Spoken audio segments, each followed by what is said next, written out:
All right, got to start by wishing boss man, Dr. Maggart, a happy 40th birthday back there. So I hope it was a good one. You know, each year is a new year, and it's independent from the last. You know, the thing about it is no one's entitled to getting anything other than an opportunity to decide their own outcomes 12 weeks out of the year. You know, each year as a coach, and we talked about this as a staff, you have to get excited about the opportunity to rebuild and reinvent your team for that year. You know, coming off of last year, we developed a lot of confidence because we knew the work that we did put us really close to where we wanted to be. But in the end, we came up short. You know, I think in football and life and whatever you do, you got to set high goals. You have to establish high standards, and you got to work intently to meet or exceed those standards day in and day out. I'm really proud of the work our team's done for 7 months now, but the reality is that it just gives us an opportunity for success this year, and I think these guys know this as well as anybody. It doesn't guarantee anything. You know, how relentless are we willing to be over the course of the next month to achieve our goals day in and day out is really going to determine how far this group goes. I think after a year like last year, when you come up a little bit short, it does one of two things. I think it either develops a sense of complacency, you know, saying, hey, we almost got there, you know, worked really hard, and it's just kind of what we are. Or it drives you to do more, drives you to work harder and relentlessly pursue what you really want. You know, I'm proud of last year, but we're not there yet. And that's the first thing I told this team in January. There's more work to do. You know, we're confident and we're excited about 2025, but there's more work to do. I think the confidence in this year comes from the roster and the work that they've done. You know, recruit, develop, retain. You hear it all the time. All three of those things are challenging. Retaining probably becoming the most difficult. You know, we're extremely proud that we've been able to keep our roster together over the course of the last 3 years. And I think it's simply because of a few things. Number one, we recruit the right types of kids, guys that want to be here and see the value in choosing Louisiana as the right fit for them. You have a 6th and a 7th year senior right here, guys that started here, chose to come here for the right reasons and have stayed. Relationships still matter.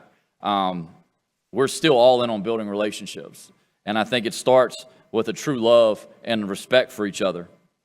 Community support is always big. We all understand that. You see our community invest in the university and the stadium.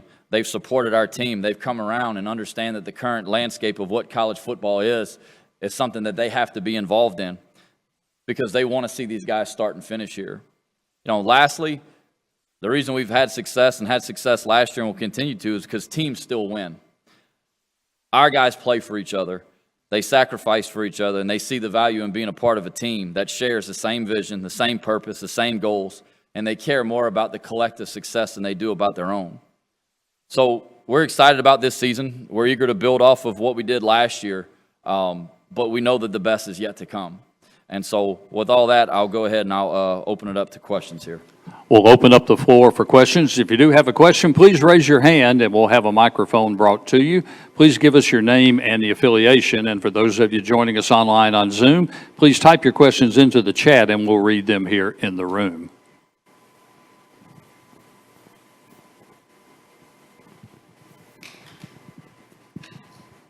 Kevin Foote, Acadiana Advocate. Jax and Tyree. Jax, last year y'all had a first-year offensive line coach.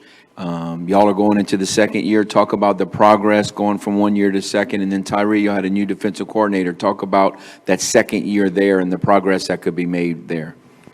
Yeah, I think going into the second year, we're a lot more comfortable with Coach Farmer. Last year we had to get through some terminology issues, some communication issues. But I think this year, you know, it's a lot more comfortable. We know who he is. He knows who we are. We were able to build that relationship all through last season, all through off season. Coach Farmer's a great coach. Yeah, I'm excited to keep working with him. All right, last year, Salgado, great defensive coordinator, one of the best. And first year with us was last year. He had some high standards, man. We fulfilled those, but now it's the second go-around, man. Every year, second go-around always has to be better, and we have some high standards, and we have to fulfill those standards that he has. So.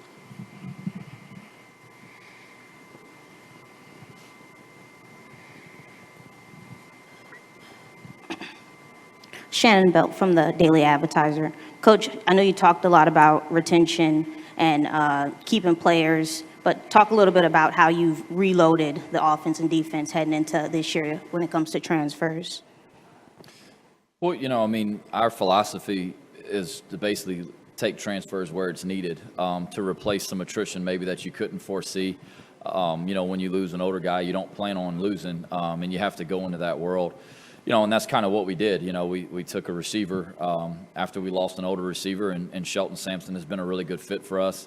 I would say that this spring, he did a phenomenal job. Was really kind of what we were hoping he could be, a one-on-one guy that can beat coverage on the backside in one-on-one situations. We added 2 tight ends after losing a couple older guys we didn't expect to.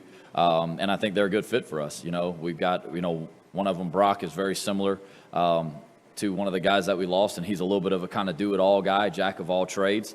And then you got Trey Miller, who's a little bit more of a threat in the pass game. But both of those guys have played significant snaps in college football. Taking Walker on the offensive side of the ball was certainly something. We had young quarterbacks that are really talented. I think we have a chance to have a really good football team this year. We wanted to make sure that we had an older quarterback in that room that has been in quarterback competitions, could handle that type of pressure, and go out there and compete. And, we've got 3 really good options there, and Walker was certainly a good get for us. On the defensive side of the ball, we took 2 corners. We lost a couple. Trey Tomlinson's a senior who's played a whole lot of ball. FCS was an outstanding football player. Curly Reed's still a young player, extremely talented. It's going to be a good fit for us. We take Jalen Kreider inside on the defensive line after losing a couple of older interior guys. And we have a good young group coming up, with guys like Ashton Wright. But certainly, you take guys like that because you know that there's maybe a little bit of a gap between, maybe the starter in Kadarius and maybe Ashton if he's not ready. And you get someone in there that kind of bridges the gap. And that's kind of been our philosophy. We recruit high school kids to replace outgoing seniors, and we recruit transfers as needed when we feel like we need to. But the biggest thing that I'm excited about is the guys that are continuing to develop within the program. Jaden Duggar moves to inside linebacker, and Terrence Williams in his second year at inside linebacker, and Caleb Edwards and Jake St. Andre. And those young guys at linebacker that are growing up, at receiver. Yeah, we lost a lot of production there, but you got Rob Williams back, who's been in this program for a long time. It's time for him to go and step up and take over. Jaden Johnson's the same thing, Kadarius Wade, Rajee Dennis, all these guys that have been here and continue to develop. And I think Jackson say the same thing about the O-line. You got guys that have been in this program that are working, John Bragg, Matthew Broussard, Mackie Malo, that maybe haven't played a whole lot in the past, but they're ready. And developing is a huge part of it, and we decided a long time ago that we were going to build this thing, recruiting mostly high school players. You scratch where it itches in the transfer portal as you need.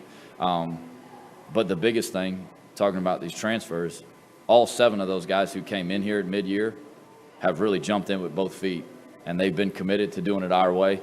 They've committed to being a part of the culture. And I think a big testament, a big part of that is the senior leadership that we have. When you get in and you work at a certain pace, you have no choice. You've got to get in line. You've got to figure out how you fit in this thing. And those guys have done that. They've shut their mouths and they've gone to work. And, I'm excited, proud of the work that we've done for 7 months, and really looking forward to what fall camp looks like. Coach, you mentioned Terrence and Caleb. What is it going to take for them to not necessarily replace what you had lost in KC, but fill in that gap? What do they have to do to become really effective inside linebackers? And also, probably the biggest gap you got to fill is you had arguably the best kicker in the country last year, which a lot of people don't put enough emphasis on, and that's a huge gap you got to fill. Talk about that too. Yeah, well, I think at linebacker, I think part of what KC did was it wasn't just the play on the field. His leadership and what he meant to that defense was huge. And I think you spread that out. You have guys like Skip that are on defense that are capable of stepping up in that leadership role, where some of those guys at linebacker, they can worry about doing their own part and just playing really good linebacker. And it's Skip, and it's J-Law, and it's Cam Whitfield, and it's Kadarius, and it's all these guys that have played a lot. At linebacker, what we need him to do is communicate effectively. I think that was the thing that KC did. When he was out there, there was one voice, and it was loud, and we were all on the same page. Typically on defense, they're just saying if we're all wrong, we're all right. It's when one guy's doing this and the other's doing that, that's when you got real problems on defense. So it's taking control, communicating effectively, and I think in year 2 of the defense, it felt instantaneous. The first week of spring ball, communication was better. We were playing faster. Guys were more confident in what they were doing, which naturally should happen. Yeah, and look at kicker. Yeah, it's huge shoes to fill. We've got 3 guys that are competing for it. Tony Sterner and Logan Klotz were here last year, and they've had bright spots, and they've competed well. We added Breck Schultz, and all 3 of those guys are taking equal kicks right now. The big thing for us, we got to find out who's putting it between the pipes, going into week 1. And I tell people this all the time, Kenny wasn't always the Lou Groza winner. He came in here and he had to work, and he had to grind it out, and he had to earn the trust of his teammates, and he had to make big kicks in practice, and he had to be in pressure situations and develop the confidence to go out there and do what he did. Is it realistic to say that we'll be as good at kicker this year? I don't know. I sure hope so. I know for us, I thought that was really a key to our success was we got points on a lot of drives that we had on offense. We were very efficient because once you crossed the 35, you knew you had a legitimate field goal attempt, and he didn't miss very many. So that's something that certainly it affects the way you play the game a little bit. If you're not as good at kicker, you got to be a little bit more aggressive in the red area, and that means sometimes going for it whenever those points are automatic. When they're automatic, it's pretty easy to settle for it, just keep kind of tacking on that lead. So, it's college football. There's holes to fill every year. There are no long-term contracts. You got to believe in the guys that you bring in there. You got to believe in the coaching that you're giving them. And you got to work really hard to develop them and build confidence in their skill set so they know they can go out there and perform. Got a quick Zoom question for Coach and for Jax and Tyree from Drakkar Francois. What's the one thing it's going to take to get back to the Sun Belt title game? There's no secret. It's work. This team works, and they worked their tails off last year. And, there are no shortcuts. There's no magic formula. I tell them all the time. I wish I could tell you I had a magic play that I could score on every time we dialed it up. It doesn't exist. I don't have it. It takes work, and there's no way around it. And the work so far has been really good, but there's still a lot more to do. And you guys can go a little further than that if you want. Yeah, I think you got to take all the talent on our team. You got to take all the individual talent. You got to create a team. Individual talent don't win games. Teams do. And seasons are long. You go through a lot of adversity, a lot of wear and tear, a lot of different things that can pull a team, splinter a team, that could really derail a team. And during fall camp and during these early weeks, you really have to form that bond within your teammates. And the teams that are able to do that are teams that get to the championship. To pick off that, just bringing everyone together, man, just being as one. You only as strong as the weakest link. Just bring everyone together. And fall camp is the perfect place for that to happen. When we face many adversities in fall camp, and you start off that. Harris Simeon, Crescent City sports coach. Obviously, the focus is on this year, but down the pike, Louisiana Tech coming to the Sun Belt. How much are you and your team looking forward to kind of rekindling that rivalry, and then what's kind of your outlook on the conference as a whole? Well, I think that excitement is more for everybody else, the fans right now, truthfully, you know what I mean? And it's a good thing. I think anytime you add a team like that to your conference where there's a long-standing history and rivalry and tradition, however you want to put it, I think that's what our conference has done such a good job of, right, is you've created all these regional divisions where the matchups matter to people. It was like when Southern Miss came in. Like, that was a big deal for our fan base and for theirs. It's going to be the same thing with Louisiana Tech. I don't see any scenario where it's not a good thing for all of us. We'll be excited about it when we get to play them down the road. Right now there's a lot of work to do in the short term, but I think as someone who's been around this conference for a long time and a part of the university for a long time, it's nothing but a good thing. Dr. Maggard and I have talked many times about trying to get Tulane and La Tech on the schedule every year. I just don't see how that's not a good thing for us or for them. Got a Zoom question. This is for Jax. How does it feel to have two of maybe the best 1-2 running back punch in the conference in Zylan Perry and Bill Davis? Oh, I love it. I love any running back that will make me look good. Those two guys, like you said, it's a 1-2 punch. I think they're going to tear up the league this year. I think we're going to have a great year. I think we're going to have a bunch of rushing yards and, a lot of touchdowns. Hi, Coach. Tyler Kennett from the Herald-Dispatch in Huntington. I like your emphasis you've put on high school, like as you mentioned. Do you think that in this modern era of football that there's like a lot of untapped talent at that level that you think that more teams should maybe put emphasis on? Yeah, I do. I think we're signing better and better classes every year. I think a lot of people don't want to mess with it. And for us, it's something that early on. And look, we went through growing pains and we took lumps early on, believing and knowing that in the long term, it was something that was going to pay off. And, I think these guys will tell you, with those freshmen, the short time they've been here, it's a really good group of kids that we just got in here. I do. I think it's not, I don't know if it's not the cool thing or if it's people don't believe you can do it that way. But, yeah, we're in an area where there's great high school talent all over this area. Our footprint in 4.5 hours, I mean, you can, you drop a pin on anywhere on the map and you can go find players that are worth recruiting. And, that's the way that I want to build it. And I think it's more than just because it's high school kids. You really get to know them. You have a longer recruiting cycle. You get to know them. You get to know their families. They come to our place 3, 4, 5 times before they ever show up in June as freshmen. When you're going in the portal, I prefer to go with people that we know and that we have a history with or some type of connection to, because that recruiting cycle, if you want to call it that, it's like 2 or 3 days. You got to decide in about 2 or 3 days if you want to trip them. Then you got to decide within 48 hours if they come for 2 days, if you want to take them.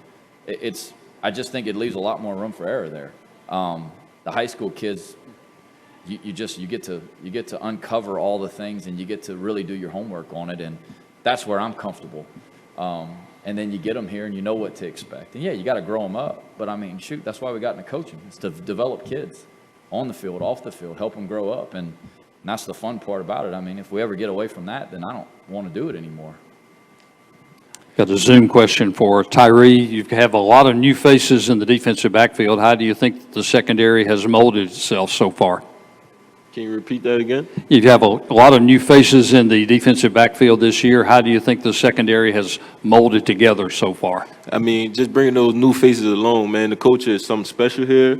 And once they get that and they follow the ones that been here, it's going to be something special. That's all. Just bring those guys along so they can trust the process.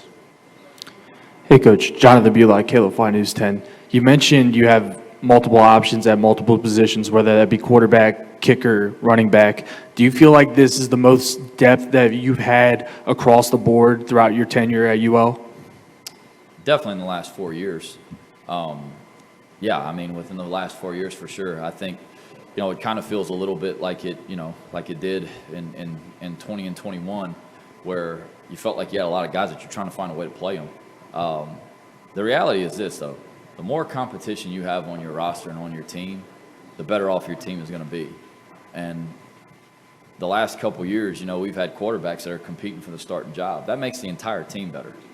The entire team looks around, and if you see the quarterback out there and he's scrapping for reps and he's trying to make every one of them count and he's got that type of urgency where he's in the huddle, it matters how that rack goes. They're all going to play a little better. And the more competition we can create at each position, the better off we are.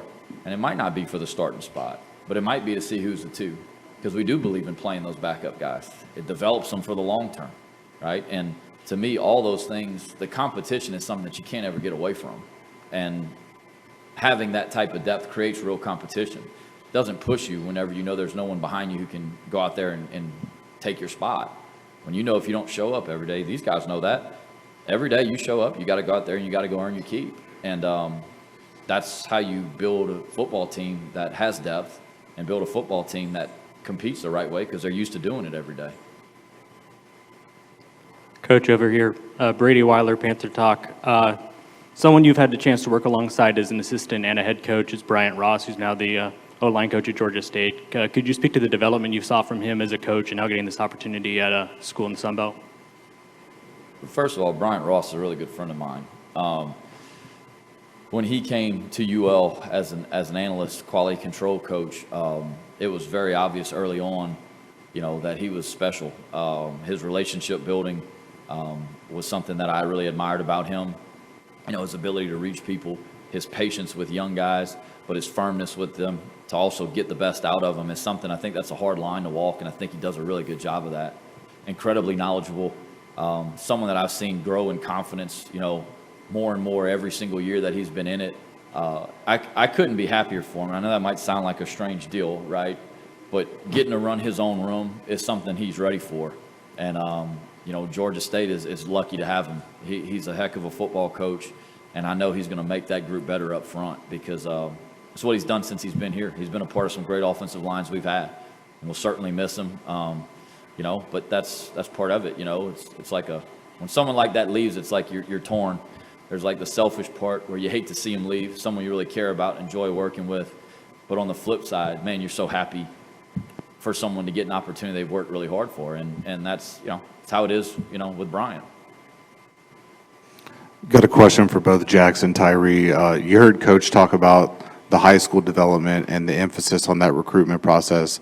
Just a little bit from both of you, talk about your process coming through the high school recruiting ranks and then staying in Louisiana your whole career. What has that growth process meant to both of you? Yeah, so as a seventh year, my early years in college, I had a lot of things happen. I redshirted my first year, then COVID happened, and then I had a medical redshirt. So then I've been starting the past 4 years. But really, it's a blessing that I kind of missed those first 3 years, because those first 3 years I was able to develop not only physically but mentally. The culture and the standard that's set in our locker room and in our building. You have to grow up fast. You have to start pulling on the same side of the rope as everyone, or you're going to get left behind. Like Coach Des said, we show up every day to earn our keep, and if you don't get that when you're younger, you shy away from the light. And so, it took me some growing up to do and some figuring out to do on the inside of who I wanted to be on this team for me to figure out and how to develop it correctly. But throughout this whole process, every coach that I've ever had, every situation I've ever been put in has made me better, and I'm completely grateful for the university. Any other questions from the floor? Oh, I'm sorry. My recruiting process was kind of unique because when I got here, I was the only freshman they took as a safety, and I had a lot of older guys in the group, those Percy Butlers, Braylon Trahans, Cam Podeslo, Cam Solomon. I learned a lot from those guys, man. Just seeing them and seeing how they build the culture makes me want to do the same thing with the other guys that's coming up in the defense. So, Coach and our student athletes will be available for a little bit for one-on-ones.